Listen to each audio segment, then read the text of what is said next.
Nous allons maintenant passer à la saisie des notes. Donc pour ceci, vous avez le menu correspondant.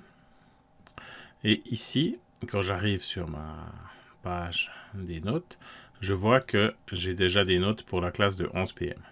On va commencer par autre chose. On va prendre un exemple tout simple. On va créer un test. Donc attention, créer un test, c'est plutôt créer une note. Donc je vais prendre ici, peu importe, je peux prendre la 9P1. Je vais prendre une branche simple, entre guillemets, c'est-à-dire une branche qui n'a pas de sous-branche. L'histoire, je vais aller mettre un thème,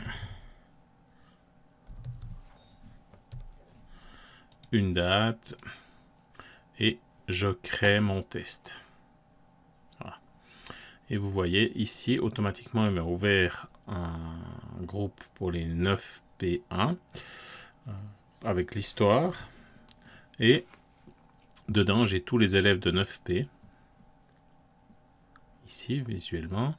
Là, j'ai mon test que je viens de créer. Et j'ai les moyennes. Alors, visiblement, c'est des élèves qui avaient déjà une note d'histoire sur l'année. Je vais aller voir le premier semestre. Voilà. Alors, c'est pas moi qui ai fait le test. C'était mon collègue Erasmus Ryan qui a fait un test au premier semestre. Donc, moi, je vais aller mettre des notes au deuxième semestre, ici. Donc, j'édite le test. Je peux changer le nom du test. Je peux changer la pondération du test. Et changer la date du test. Puis, je vais aller mettre des notes ici. Voilà, c'est un test qui s'est plutôt bien passé. Je vais quand même mettre une ou deux notes insuffisantes pour que vous voyez ce que ça donne. Voilà, les notes insuffisantes apparaissent en rouge. Et puis je vais en mettre un très insuffisant pour que ça impacte sa moyenne annuelle. Voilà. Une fois que j'ai mis les notes, vous voyez que les moyennes annuelles ont été calculées automatiquement. Je vais faire enregistrer mon test.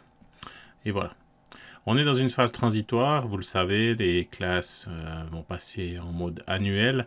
Donc maintenant, on affiche encore la note de semestre, la moyenne de semestre, pardon, et la moyenne de l'année. Donc si je regarde ici, bon, bah, lui, il avait probablement un 5 au premier semestre. Ici, on a un élève qui est probablement aussi 5 au premier semestre. Et comme il fait 4 maintenant, et ben, ça lui fait un 4,5 à l'année. Voilà.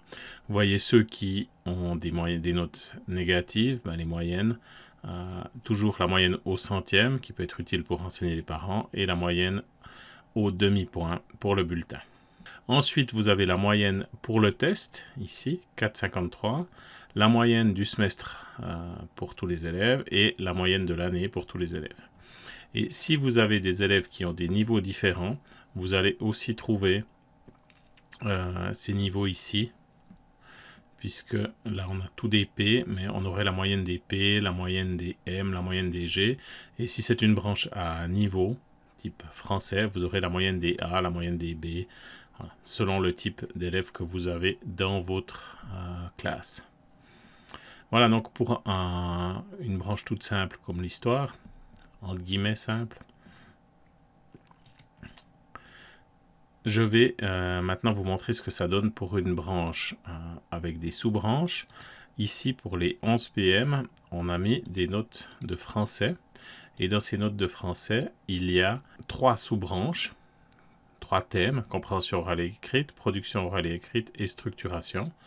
Si je vais voir ici, vous voyez qu'il y a des notes ici pour la compréhension orale et écrite. Il y a des notes pour la production orale et écrite, qui sont des notes de test. Hein.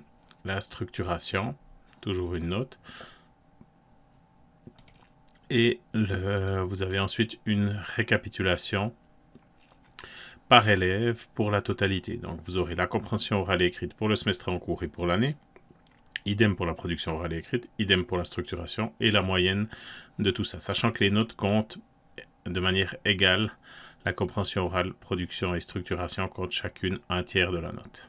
Si je reviens sur compréhension orale et écrite ici, donc là je pourrais aller modifier le test du 13 du 2